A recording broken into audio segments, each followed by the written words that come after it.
नमस्कार मेरे विद्यार्थी मित्रों, मैं हूं कुमकुम तिवारी और आज हम लोग पढ़ने वाले हैं हिंदी सुलभ भारती कक्षा 7वीं से जीवन नहीं मरा करता है। इस कविता के कवि है गोपाल दास सक्सेना नीरज। नीरज जी का जन्म 4 जनवरी 1924 पुरावली इटावा उत्तर प्रदेश में हुआ था। इनकी प्रमुख रचनाएं हैं बादर बरस गयो, नीरज रचनावली, नीरज की गीतिकाएं, दर्द दिया है। प्रस्तुत कविता जीवन नहीं मरा करता है के द्वारा कवि हमें यह बताना चाहते हैं कि जीवन में सुख दुख हमेशा आँख मिचौली खेलते रहते हैं। जीवन सुख दुख की मिश्रित सरिता की लहरों पर चलता है। जीवन में समस्याएं तो आती ही रहेंगी, किंतु उन समस्याओं से हार कर बैठना यह मानवता का लक्षण नहीं है। जीवन में आने वाली समस्याएं समाप्त होती है तब जब मनुष्य उनका निडर होकर के सामना करता है। अब कविता शुरू करने से पहले हम कविता में आए कुछ कठिन शब्दों पर ध्यान देंगे ताकि कविता पढ़ने में हमें किसी तरह की परेशानी ना हो। तो ध्यान दीजिए इसके शब्दार्थक पर। पहला है अश्रु मीन्स आंसू, समस्या यानी कठिनाई मुसीबत, नीलाम यानी बिक्री बेचना, दीप दीपक, जिल्द पुस्तक का बाह्य आवरण, पुस्तक पे जो हम कवर लगाते हैं उसे जिल्द कहते हैं, वस्त्र यानी कपड़ा वसन या चीर, गगरी मतलब मटका, तम मतलब अंधेरा, आयु यानी उम्र, उपवन बाग या वाटिका, धूल मिट्टी, दर्पण यानी आईना मिरर शीशा, मुखड़ा मतलब चेहरा, गंध यानी वास या बू, पतझड़ पत्ते झरने की ऋतु को पतझड़ कहते हैं। कुछ मुहावरे इस प्रकार से है, उसे भी ध्यान दीजिए। अश्रु बहाना यानी बहुत दुखी होना, सपने मर जाना यानी सब कुछ समाप्त होना, दीप का बुझ जाना यानी आस या इच्छा समाप्त होना, शिकन न आना यानी कुछ भी असर न दिखना। शिकन न आना मतलब कुछ भी असर न दिखना। अब चलिए आगे हम कविता को पढ़ेंगे जो बहुत ही सुंदर मीनिंगफुल कविता है। तो हम शुरू करेंगे इसके पहले पैराग्राफ से। छिप छिप अश्रु बहाने वालों, मोती व्यर्थ लुटाने वालों, कुछ सपनों के मर जाने से जीवन नहीं मरा करता है, जीवन नहीं मरा करता है।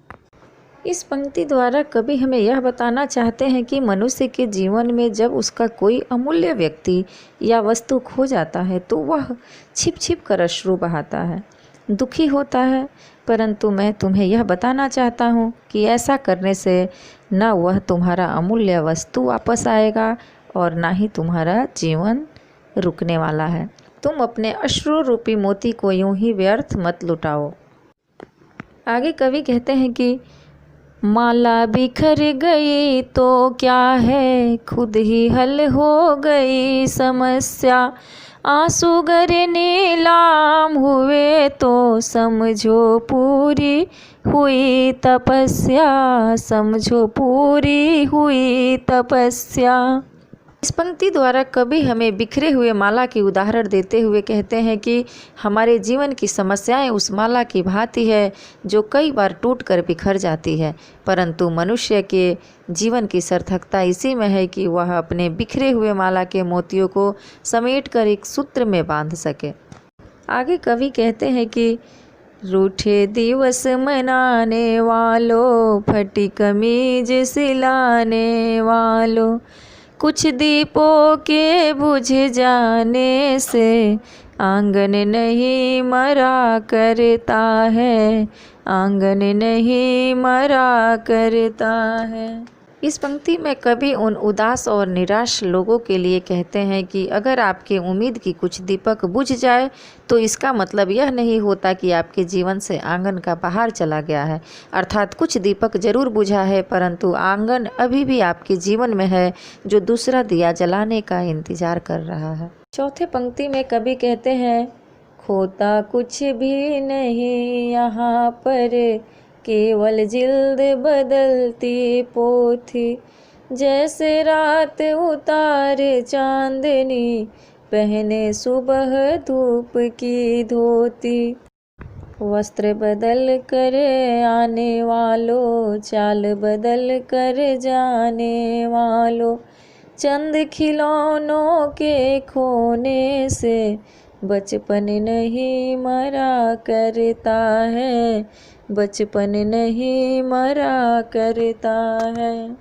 इस पंक्ति में कवि कहते हैं कि मनुष्य का जीवन तो शाश्वत है, कभी भी समाप्त नहीं होता है, सिर्फ रूप परिवर्तन होता है। जिस प्रकार घोर अंधेरा के बाद सुबह की किरणें उजाला लेकर आती है, उसी प्रकार हमारे जीवन में भी सुख दुख आँख मिचौली की तरह आते जाते रहता है।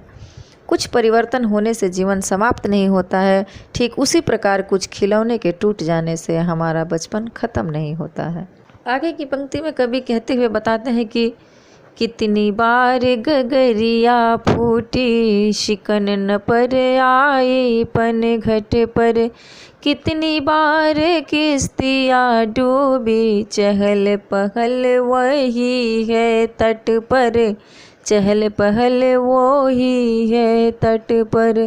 तम की उम्र बढ़ाने वालों, लौ की आयु घटाने वालों, लाख करे पतझर कोशिश पर, उपवन नहीं मरा करता है, उपवन नहीं मरा करता है। इस पंक्ति में कवि कहते हैं कि पनघट पर पानी भरते समय कितनी गगरिया गिरकर फूट जाती है, समुद्र में कितनी किश्तियाँ यानी नाव डूब जाती है, परंतु इनके फूटने या डूबने पर पनघट कभी अफसोस नहीं करता, शोक नहीं मनाता। पनघट पर हमेशा एक जैसा ही चहल पहल दिखता है, ठीक उसी प्रकार जैसे पतझड़ के लाख कोशिश के बावजूद भी उपवन की सुंदरता बनी रहती है, वह समाप्त नहीं होता। लास्ट पंक्ति में कवि कहते हैं कि लूट लिया माली ने उपवन, लूटी न लेकिन गंध फूल की, तूफानों तक ने छेड़ा पर, खिड़की बंद न हुई धूल की, खिड़की बंद न हुई धूल की। नफरत गले लगाने वालों, सब पर धूल उड़ाने वालों, कुछ मुखड़ों की नाराजी से दर्पण नहीं मरा करता है, दर्पण नहीं मरा करता है।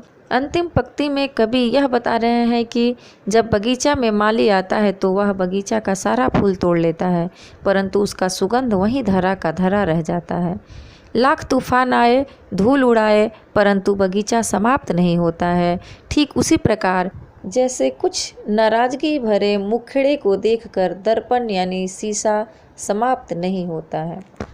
इस प्रकार यह कविता बहुत ही सुंदर ढंग से समाप्त होता है और इस कविता के माध्यम से हमें यह सीख मिलती है कि जीवन में किसी के न होने से या किसी की कमी से जीवन समाप्त नहीं होता है। जिस प्रकार रात के बाद दिन आता है, उसी प्रकार जीवन में बदलाव आते रहते हैं।